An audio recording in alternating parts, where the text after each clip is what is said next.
You were told that missing your soulmate means something went wrong. But what if, scientifically and spiritually, these near misses protect you from heartbreak, dangerous mismatches, even hidden harm? Studies show intense chemistry rarely predicts a lasting partnership. In fact, the one true person myth costs millions in lost emotional safety and clarity. So why does disappointment keep returning? And what are you truly being prepared for? Maya sits in her apartment, surrounded by reminders of a life that almost changed. Her phone still holds the last messages from someone she once believed could be her future. There was no dramatic ending, just a slow, aching drift. Some mornings, she wakes up searching for a reason, replaying conversations, wondering if a single word might have changed everything. Friends offer comfort, telling her it is just timing or that something better will come. But the ache feels personal, as if she is carrying a secret wound no one else can see. The city outside moves on, couples pass by, laughter floats up from the street. But Maya feels suspended, caught between hope and regret. She remembers the way her heart raced at every text, the plans they made that now feel like echoes. Nights stretch long, filled with questions that never quite settle. Was there something she missed? Did she expect too much? Or was she simply not enough? In the quiet, Maya tries to let go, but the loss lingers. It is not just the absence of a person, but the absence of a possible life. The pain is real, sharp and confusing. She wonders how to move forward when every memory pulls her back to what almost was. Alone with her thoughts, Maya faces the raw confusion of loving someone who never fully became hers. A psychologist sits across from Maya, listening as she describes the intensity that once pulled her in. The heart-pounding excitement, the late-night conversations that felt electric. These are the moments many call chemistry. But chemistry, the psychologist explains, is not the same as compatibility. Research shows that passionate love, those butterflies and obsessions, often burns brightest in the beginning, but rarely lasts beyond the first year or two. What actually predicts whether a relationship endures is something quieter, companionate love. This is built on shared values, emotional regulation, and the ability to repair after conflict. Studies tracking couples over time reveal that initial romantic intensity is a weak predictor of long-term success. Instead, the strongest markers of durability are commitment, conflict management, and core values alignment. Couples who can navigate disagreement without contempt, who share similar life goals, and who are willing to make sacrifices for each other, are the ones who tend to stay together. Emotional chemistry can be thrilling, but it is often a mirage when it comes to lasting partnership. The psychologist gives Maya new language for her experience. Attraction is real, but it is not a guarantee of stability. Being swept away by chemistry is common, and it can mask deeper incompatibilities. Understanding the difference gives Maya a way to interpret her loss, not as a failure, but as a mismatch between excitement and what truly sustains love over time. A relationship can unravel even when the feelings are strong, simply because the timing refuses to cooperate. Across the country, thousands of couples part ways each year, not from lack of love, but because life's demands pull them in different directions. A new job offer arrives from another city, promising career growth but requiring relocation. One partner may be rooted by family obligations, a parent's illness, or a sibling who needs daily support. The decision is not about affection. It is about responsibility and the reality of what cannot be left behind. For some, the desire for children brings its own urgency.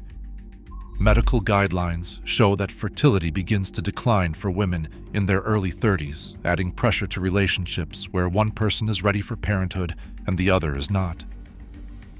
These differences in life stage or readiness can quietly end a relationship that on paper seemed destined to last.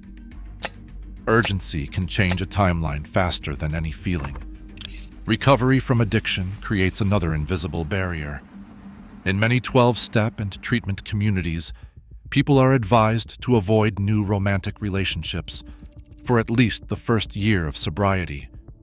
This is not a strict medical rule, but a widely repeated guideline based on lived experience. Early recovery is a time of emotional volatility and high relapse risk. A new romance can feel like rescue, but it often becomes a substitute addiction, intense at first, then destabilizing.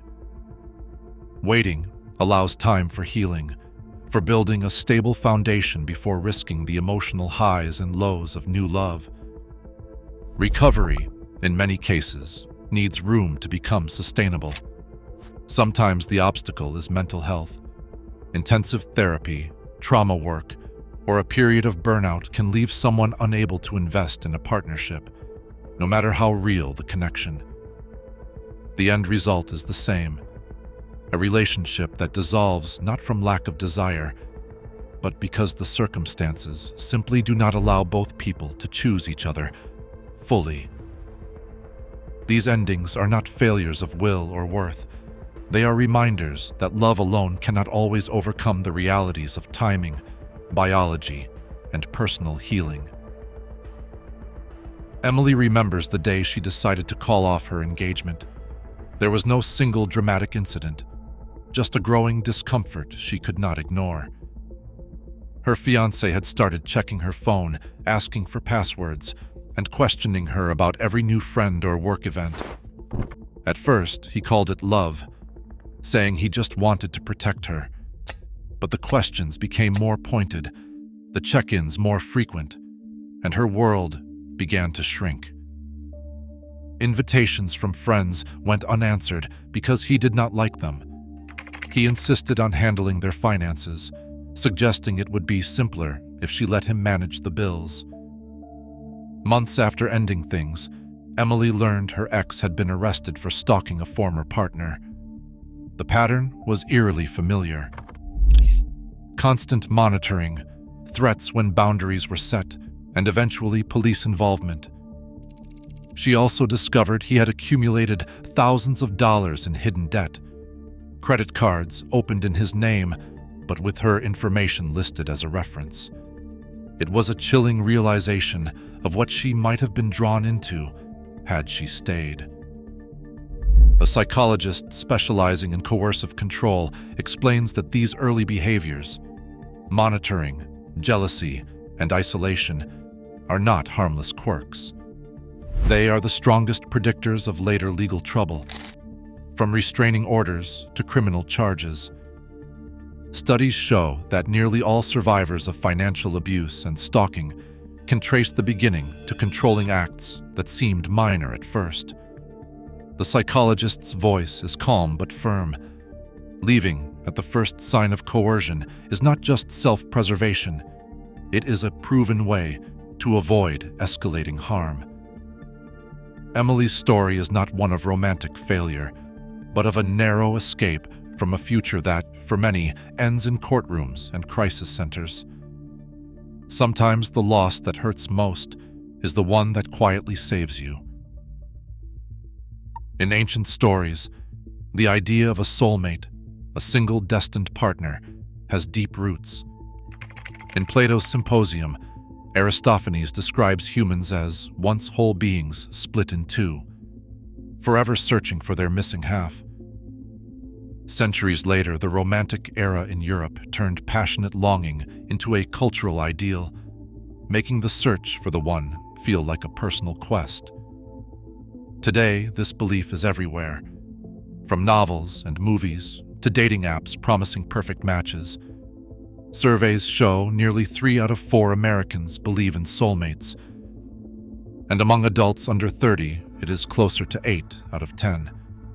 But research finds that these beliefs can set people up for disappointment. Psychologists have found that people who expect love to be effortless are more likely to feel anxious, less likely to forgive, and more likely to walk away when things get hard. The pressure to find a perfect fit can turn every missed connection into a crisis, making heartbreak heavier than it needs to be.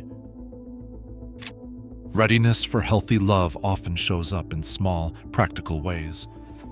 Psychologists point to a few clear markers: feeling comfortable with both closeness and independence, being able to talk about emotions without blame, and repairing after conflict instead of letting anger linger.